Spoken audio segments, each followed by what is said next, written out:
Right, hello everyone. It's Nick from A Longer Life, and I'm here today with Povilas, co-founder and CEO of Pulsetto, who has a background in neuromodulation and experience working with implantable devices, working to make advancements in the area of neuromodulation, and he's used his expertise to create the vagus nerve stimulator Pulsetto. So, Povilas, welcome. Thanks for being here today. Uh, Thank you, Nick. I'm really happy to be here. Yeah, Yeah, you've woken up early. It's afternoon here in Australia. It's the morning there, and I think it's Lithuania. Is that right? yeah, Lithuania, small Baltic country, below 3 million of people. So it's, basically we know everyone around us. Yeah, so it's, Yeah, fun. I'm Well, just it's kidding, but yeah. we never know where the next advancement in biohacking technology, longevity technology is going to come from, and arguably, I think as people will see after our interview today, you guys certainly hit the mark in terms of that and making really exciting advancements for longevity technology. And interestingly, we're talking today about this device that you've created, the Pulsetto. I'm most certainly Yeah. going to be putting it on during the interview for sure. You can count on that. And we know that the vagal nerve, the vagus nerve, actually runs through most of the major organ systems in your body, and so this is really powerful way that we can send signals through it. We call it vagus nerve stimulation, or VNS, and that's where we'd like to start today. Can you just tell us what is vagus nerve stimulation? So, uh, in short, vagus nerve, basically it's a longest cranial nerve in your body. It travels from your brain to all your internal organs, and it's like a highway of information, how your brain and your organs talk to each other. So basically, you have two states: fight or flight, rest and digest. And if you are in constant stress, your body tries to optimize your body to fight the stressors. So if you are in that state, you basically cannot relax. So when you are stimulating vagus nerve via neck, via ear region, you can put your body into a rest and digest state. So it's basically like a control mechanism of your all, let's say, bodily functions. So it's a very simple and quite, let's say, sophisticated technique how you can basically regulate your body's states. Right. Okay. And then as I was Yeah. digging through the research around vagus nerve stimulation, it's come a long way. In fact, it used to be implanting devices in the body to do this, but now we have this technology that started off in the ear, could now also do it on the neck, called transcutaneous vagus nerve Yep. stimulation. What does that mean? Maybe I can expand a little bit on implantable ones just to be sure it's not going away. Implantables are still needed for very severe conditions like drug-resistant epilepsy and drug-resistant depression. So you basically have to stimulate vagus nerve every, let's say like a benchmark, every 5 minutes, 30 seconds of stimulation, 24 hours a day, 7 days a week. So it's not going away. It's for very severe conditions when, let's say, medication are not helping, therapy is not helping. So you have a last resort, basically ketogenic diet or vagus nerve stimulation for those diseases. But the external devices like Pulsetto and other companies which can do similar things are used for not so severe conditions. So let's say like stress, anxiety, sleep disorders, where you need just a little bit of vagus nerve stimulation to put your body into different state and help you to relax and you know get your body working naturally how it should be. So implantable is not going away, but external transcutaneous means via skin basically. So yeah, if I answered your question. You have. So Yeah, transcutaneous, meaning through the skin. Don't have to implant yeah, this, thankfully, so we can use it at yeah, home. There's these yeah, electrodes on either side. We stick the pulsetto on the neck, right? There's a bit of gel we also put yeah, on there, electrode gel. yeah. And when this is on our neck, tell us at the most basic level, What is this Mhm. device doing? So on most basic level, so when you put it on your neck, apply the gel, you create via two electrodes electrical current, which penetrates your skin, penetrates your muscle level, and activates afferent fibers of vagus nerve from the fibers which are going from the body to your brain. So we do not send any signal below, we are sending only up.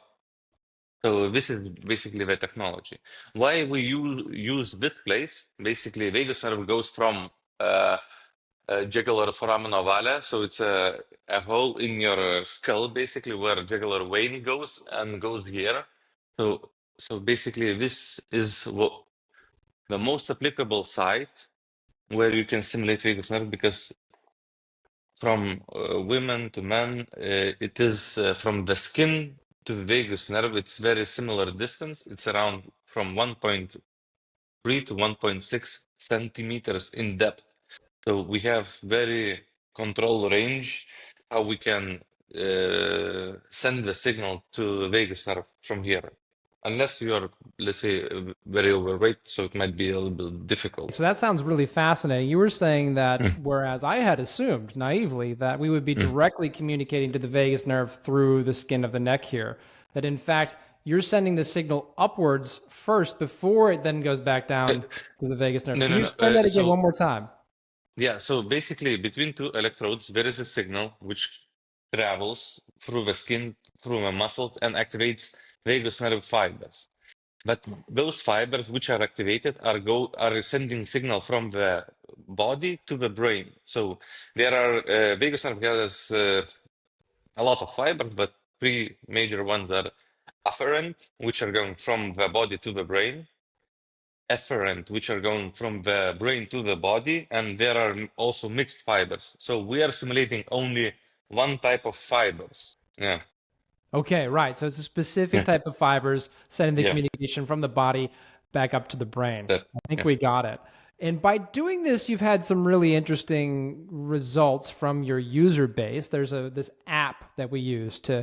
interact with the device to say whether or not we want to reduce our stress, reduce our anxiety, reduce our pain, go to sleep more quickly.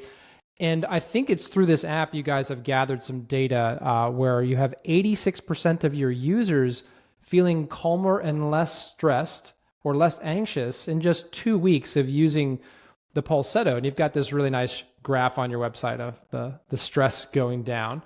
And we were just curious if you could talk to us a bit more about the data you have gathered from people using the Pulsetto. So how do you manage stress? There are, let's say, like questionnaires which you can give, but these questionnaires need to be supervised via some medical professional who knows how to ask them indirectly to understand what is your stress level.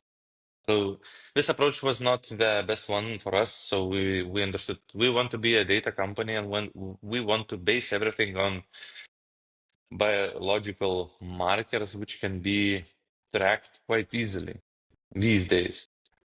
So if you have like a Apple Watch, Aura Ring, Whoop Strap, uh, more or less every device gives us resting heart rate and heart rate variability. So resting heart rate usually indicates your, let's say, overall fitness level.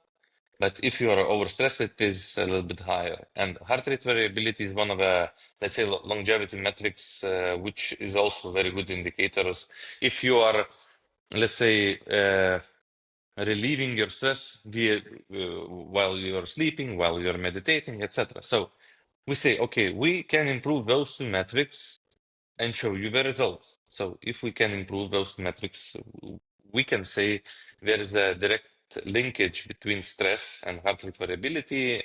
So we can increase this, and maybe interceptively it's quite hard to understand if you are less stressed, but we can show you on a metric that you are less stressed. So this is how we got those results, and on that we are trying to build a little bit of also our studies, so we can show it, let's say, more scientifically. Because right now, of course, we have our own data.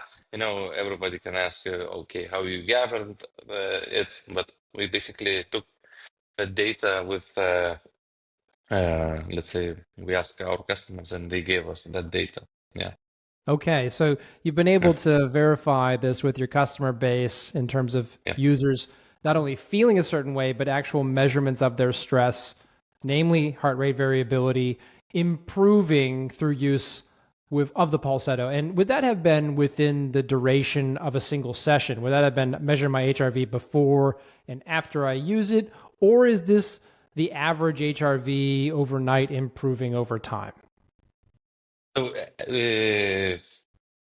there are some people who see benefits instantly. We do not know why at this moment. What is the correlating factors for some people that it can work instantly? But we basically took, before using the Pulsetto, 2 weeks data and checking it with using Pulsetto for 2 weeks, and basically we found the correlation that we can improve. And if you do not have baseline, it's very hard to understand how much you can improve. But if you have your data, it's easier. And for us, it's let's say best customer, because if he has his own data, he already tracks it, so we know that we can improve it, and person already knows what those metrics are, and they can say, okay, if it is improving, I can use it for a very long time or add some additional sessions to get a better result. So it's those users who are tracking that data Yeah, already.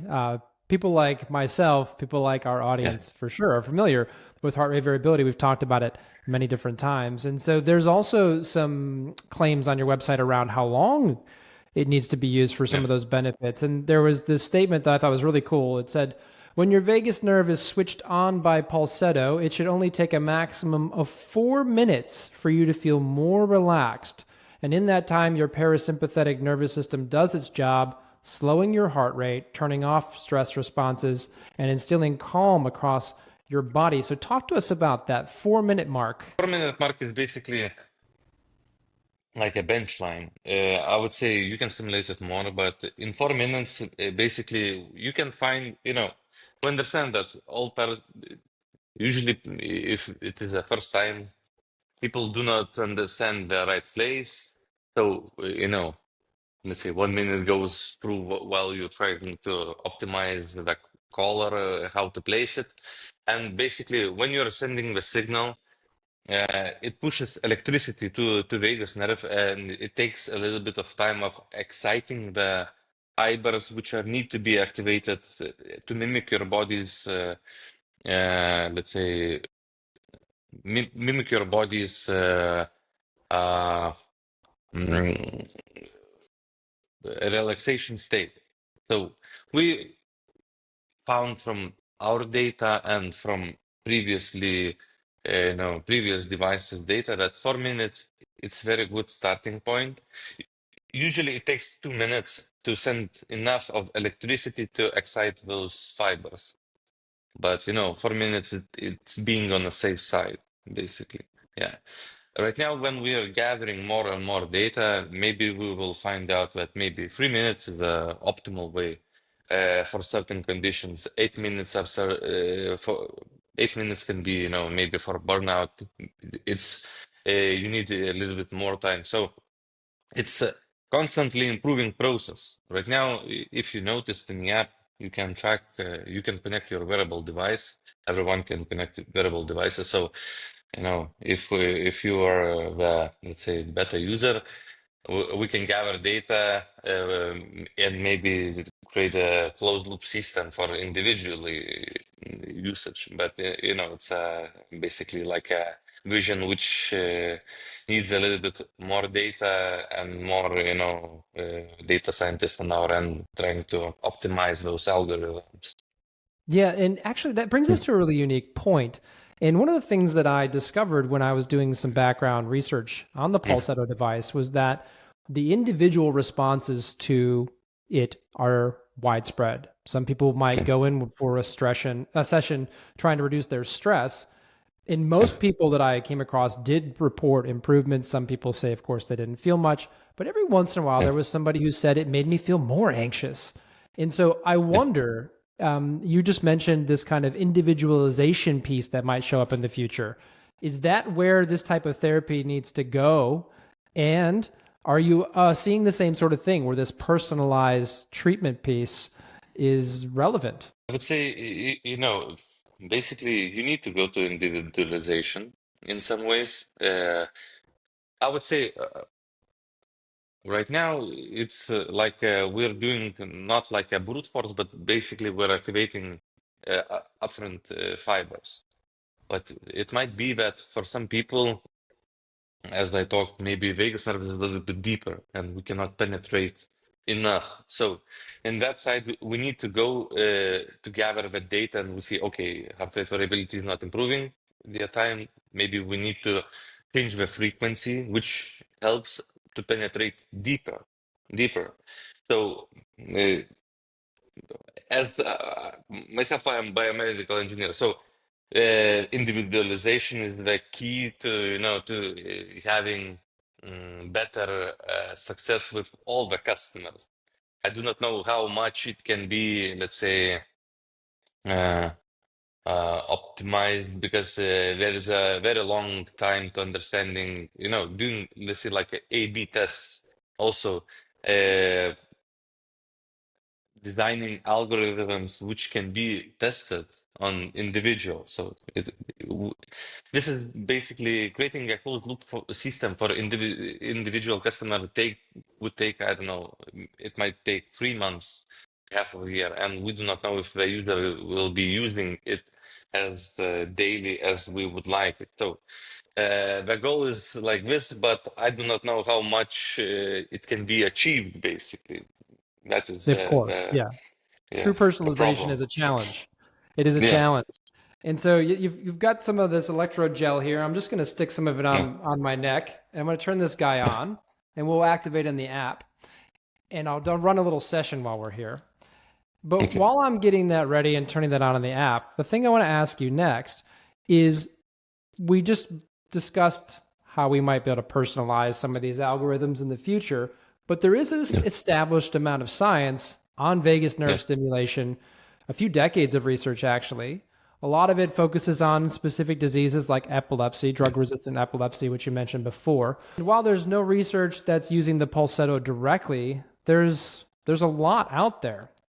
And one of the things I found that was really interesting was that most of the devices that are wearable are actually on the ear versus on the neck. So could you first just talk to us a bit about why we might start with the ear for developing a vagus nerve stimulation device? So I can say a little bit like this. Ear region is a bit more tested in a real world, basically, because of the acupuncture and other, let's say, like massage therapies. Because neck, basically, if you are compressing hard, uh,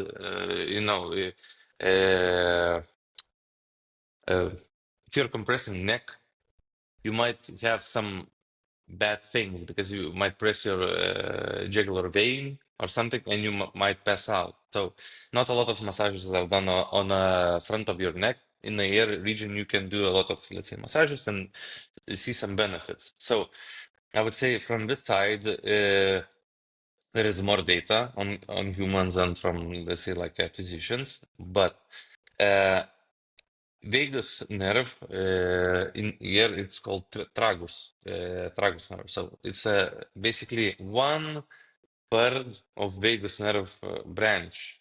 So it's not all the vagus nerve, it's just one branch. And you can stimulate it via here. You do not need sophisticated algorithm because it's near the skin. Basically, it goes to the skin layer. But what is the problem when you're stimulating vagus nerve in the ear region? Anatomically, every person is a little bit different. You might have like 80% of people are the same, but some people might have vagus nerve here or here or here, and when you're stimulating, let's say, when you're clipping in this place, it might be that you're stimulating other nerve.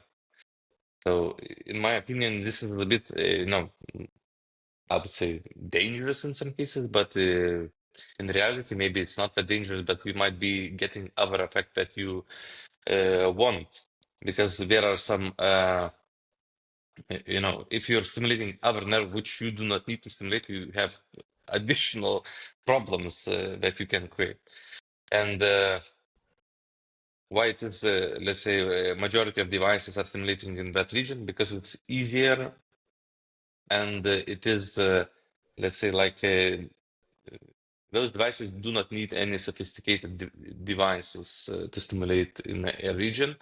And I would say, because it's very near the skin, the TENS devices were the first ones which started to stimulate in the air region. So basically, if you have TENS devices for muscle ache, you can clip it, try to stick it in other places, but it's like I don't know, doing R&D on yourself, trying to understand if it is helping you or not.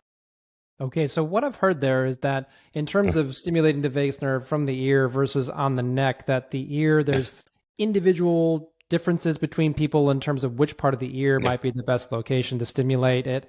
There are some concerns around just having a device that is on the neck, or even some of the history of understanding the vagus nerve being around massage, which might happen on the neck. And so people focus on the yeah, ear.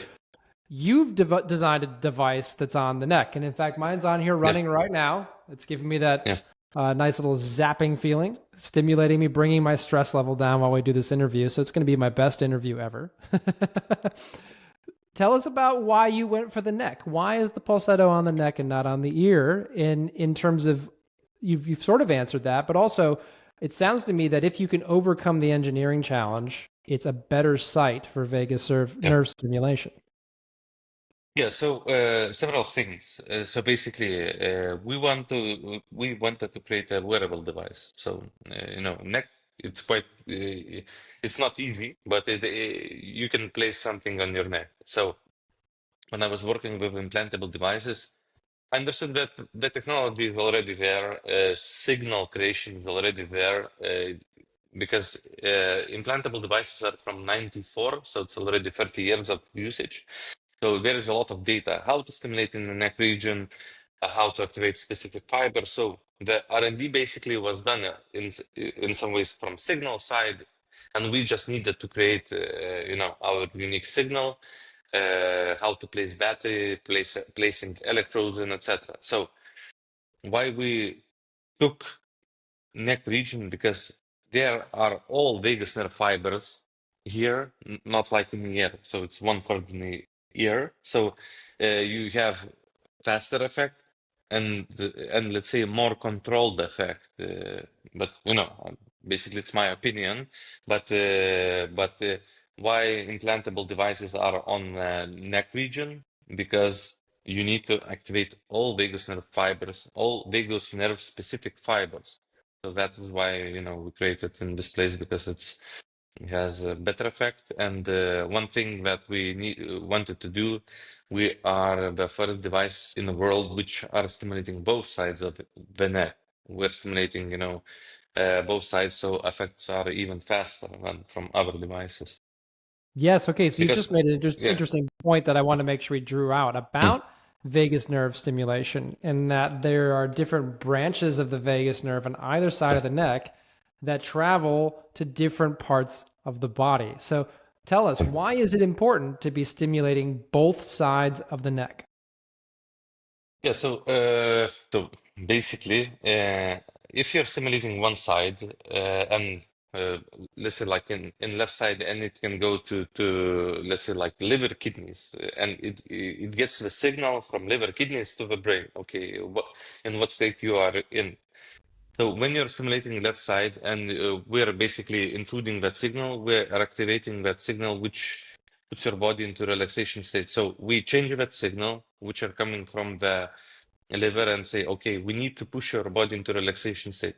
It goes to the brain, brain recalculates it and sends signal back to the liver. Say, okay, you're trying to relax. Let's start to work properly. Let's, I would say, create a mechanism which is resembled to the relaxation state. So if you're stimulating only one side, basically half of the organs might not get that relaxation state signaling. So when we're stimulating both sides, we know that we're covering all the organs which are need to be pushed into a relaxation state. So we're trying to mimic body's signaling when it's going to rest and digest function. Yeah. Okay, right. And so we have two different sides. Each side Yeah. has a pair of electrodes. I've just been running Yeah. it while we've been speaking on this Pulsetto device. And the number one thing that people want to know is one, what are these electrodes doing? And two, what does it Yeah. feel like? So just explain that to us. What's happening with these two electrodes here? So between two electrodes, if you, I can show you a little bit. So between two electrodes, there is a signal going from one to the other. And when you apply the gel on the skin, basically it reduces the impedance and it creates electrical field. Yeah. So it creates electrical field which excites vagus nerve fibers in the depth that we talked previously. So it's from engineering side, I would say it's not the most sophisticated machine in the world. Basically, it's a very let's say like a discretely designed TENS device, which is for one specific vagus nerve, not for all the nerves. Like a TENS device where you can place it on your arm, on your leg, on your back, because it basically not penetrating deep enough. So we created for specific place, specific vagus nerve. Your other question was, yeah, I What does already it feel forgot. like? What does it feel I like feel, when you're wearing the Pulsetto? Yeah, and I can give my answer, and you can give yours. You you just know, mentioned the TENS machine, and that's exactly yeah. what it reminds me of, is a TENS machine, small zaps of feeling the contractions. However, it seems to go in and out of feeling it depending on the intensity Yeah. that I've set it on. Yeah, so for a majority of people, it feels like a vibration, and usually people are asking, "Is it vibrating?" And that's it. And it's not. Basically, it feels like vibration because it's quite high frequency signal, and then it feels like vibration. But if you touch the device, it's not vibrating. So basically, it just penetrates the skin, and yeah, as you mentioned, it feels like it's going with some waveform, and there is some, science to that side. We're trying to excite vagus nerve, and we needed to design specific waveform to excite specific vagus nerve fiber. So it's a sinusoidal wave with on top of a lot of, let's say, signals on top of each other, basically. Yeah. Well, let's talk about that because I wanted to ask Mm. because you're using certain stimulation frequencies, you're Yeah. creating waveforms. There's a lot of detail in this in the literature in terms of what waveforms we want to use to Yeah. achieve the outcome we want. In your app, you can treat for pain, you can treat for Yeah. stress, you can treat for sleep. How are we turning these knobs to control what the Pulsetto is doing? So basically providing you different frequencies. So as I mentioned, we're trying to do a little bit of closed loop. So we have uh, we're doing some let's say like clinical trials or preclinical trial data and trying to understand which signals are best for each condition. So we gathered and did a lot of literature review. We understood what are the essence of specific, let's say, conditions, and how you need to excite some specific vagus nerve fibers with what frequencies. So we build a baseline, and right now we are providing those signals to you on top of each other. We're trying to optimize them to see, the duration, because duration for me it's the most important thing, because let's say like for pain management, you need to stimulate it way more to get better effects, because if you're in constant pain, basically you can it's very hard to excite specific vagus nerve fibers for plain pain blockage, basically in your brain. So in short, different frequencies, different duty cycles, and different durations. The intensity is the same on all the programs, but we noticed that some people are trying to do in pain management, applying bigger, let's say, pain management intensity, because we're trying to activate the more fibers as fast as they can. So we're trying to optimize that thing as well. Okay, thank you. That's a very Mm, thorough answer in yeah, terms of what we can explain to the layperson. And one of the yeah, applications that we were the most interested in at A Longer Life is sleep. Of course, we know yeah, that sleep is really important for daily restoration, it's important for our long term health and our longevity. There's a lot to sleep, and many of us struggle to sleep well. And yeah, interestingly, on your website, there was a statement, a marketing claim that the vagus nerve stimulation improves sleep quality, can help you get more rest and erase fatigue from your life, which sounds great. And we were curious, what evidence is there for this? And we dug into it, and there actually was several papers that we could find about vagus nerve stimulation and sleep. So tell us, at the basic level, what's going on? Why can we use the Pulsetto device to improve our sleep? So I would say maybe start what are the benefits when you're stimulating vagus nerve. So we have gathered some data that stimulating vagus nerve before going to bed, not during the night, but just before going to bed, put your body, let's say, first to a relaxation state, which helps your body to fall asleep faster. And we noticed that the duration in bedtime is not different, but awake time is less. So basically, you get better quality of sleep in the same time that you're in bed. So basically, uh, from 7% of awake time during the night, we removed 2 to 3%. So 2 to 3% to REM or deep sleep. So that was very, a positive effect from our end. What we noticed, and we, gathering the more data, we noticed that there are strange side effects when you're stimulating vagus nerve before going to bed. Uh, a lot of people are, let's say, uh, telling us that we are getting very vivid dreams when they are stimulating vagus nerve before going to bed. So we started to get reports on this. So we did like a retrospective analysis, and we understood that 60% of our customers have something like this. And right now, I talk with neurosurgeons, neurologists, and electrophysiologists, and they do not know why. I do not know why. We do not see any data in literature about this. So, we're trying to maybe get a grant, try to find out what is happening in the brain, why are you getting very vivid dreams. Maybe it's basically pushing your body into REM sleep or something like this. But, it's very interesting on our end. Right. So you mentioned there are a few things, and the first one you Yes. mentioned of an improvement in sleep quality, so that Yep. we're not improving sleep duration by using the sleep program on the Pulsetto, but we are reducing the amount of time and the frequency of becoming awake. So we're getting Yeah. better sleep quality. You also mentioned that there might be an impact on REM sleep, and Yeah. including people reporting up to 60% of users reporting more vivid dreams.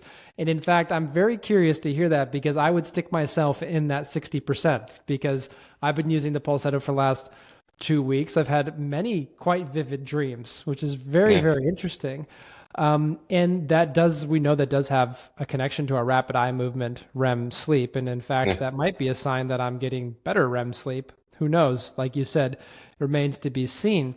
The other thing that I found a bit of evidence for in the literature for improvements in sleep was mean sleep latency time, meaning how long does Yeah. it take to go to sleep? Do you have any comments about sleep latency time and using the Pulsetto? It's from our data, we do not have this kind of numbers because, it's very hard to understand, even from wearable devices, if person is, let's say, awake and watching, I don't know, TikTok or something like this, or YouTube, or it's actually, asleep. So we know that it helps, but we do not know exact numbers, how much, duration we remove when you're actually asleep. So this is very interesting, but this needs to be controlled, and for these kind of studies, you need to have very strict conditions to evaluate. So I would like to say that I have a data, but currently it's too much outliers to state something. Basically, I can say like Fair. this. That's Yeah, fair enough. My own metric has is the number of pages of my science fiction book I've read on my Kindle. Because I get ready to go to sleep, turn on the lights, read my Kindle, I'll read some science fiction to fall asleep. I talk about this in our Sleep yeah, Basics Toolkit course that I've launched on our website. And for me, I've noticed I'm reading many fewer pages than I used to. I'm not really making much progress through my book yeah, since I've started using the Pulsetto because I've noticed I'm falling asleep more quickly. So, again, personalized results. yeah. Yeah. I would like to have the data because it's very interesting, for people who have insomnia or some problems just going to bed. But as I mentioned, usually people would have to have remove all the blue light and other things before going to bed, and it's very hard to control.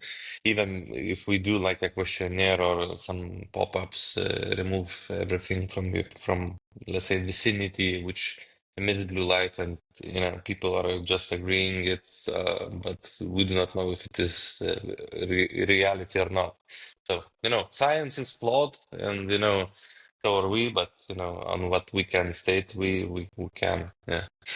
All right. Well, I can let you get away without giving you a little jab Mm. on getting this Yeah. light to turn off on the sleep program because this flashing light, Yeah. I know your users don't like that. I can understand it's very bright for a sleep Yeah. program, but I know you're onto it. So maybe by the next time we talk, you guys have you switched that light off. Hey.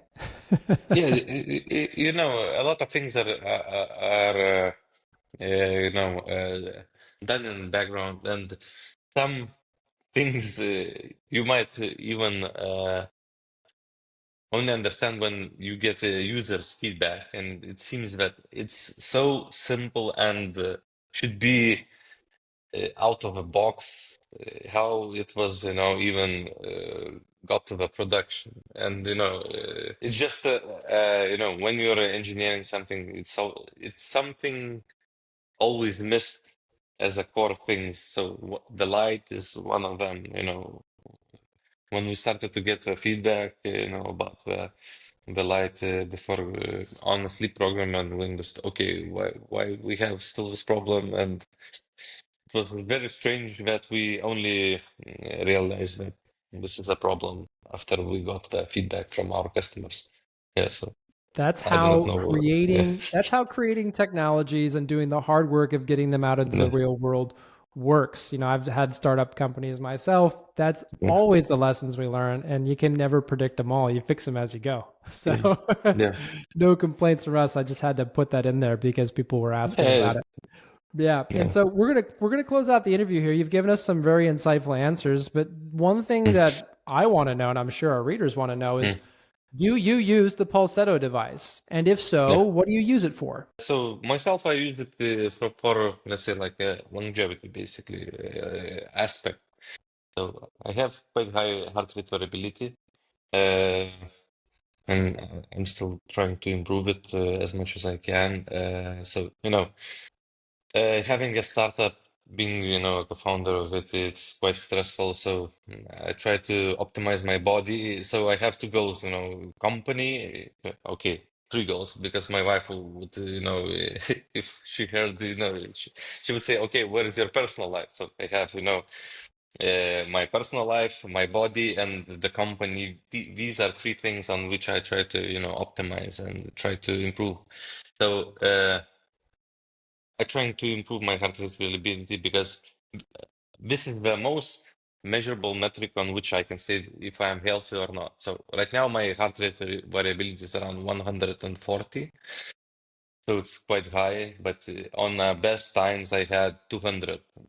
So I'm trying to get somewhere in between those two numbers, and if I can maintain it for a longer duration, so I might be, you know. uh, let's say like being healthier. And if I see heart rate variability increasing, I see my, let's say, stress levels are less day to day, and sleep scores is a little bit better.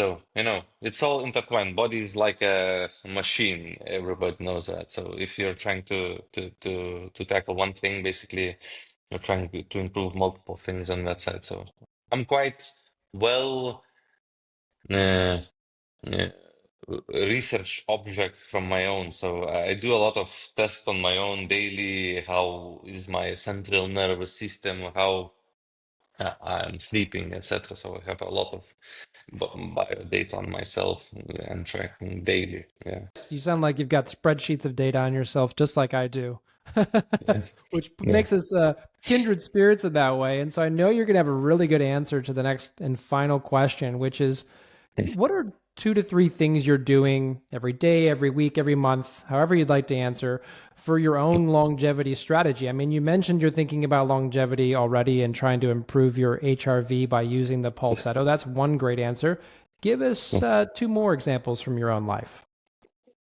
So when I'm not injured, so basically every 2 to 3 months I'm getting injured. I have a problem to do overtraining. So maybe you have something like this, but I do central nervous system checks regularly. So CNS tests, and we are trying to improve, add it to our own application. Basically, tapping for 10 seconds on one hand, and with the other hand, trying to understand what is the state of your central nervous system, and are you overtrained or not? So if I do not have a dexterity in my fingers, I do not train that day. So this is basically like a control mechanism which I use. I use grip strength measurements every morning. I use cold baths. I use saunas weekly, 2 times a week. One thing I'm trying to add is getting more water, but a lot of small things. Uh, uh, you know, I'm trying to understand which things are not used by a lot of people. So uh, if I can, if let's say cold baths, saunas is let's say like a ground zero. So yeah, I'm trying to use all the uh, well-established things and add on top of each other, on top of them, trying to improve it even more. So yeah, I'm doing a lot of things, and I'm trying to understand if I'm not doing too much, because there is always like a risk reward things in life, and yeah.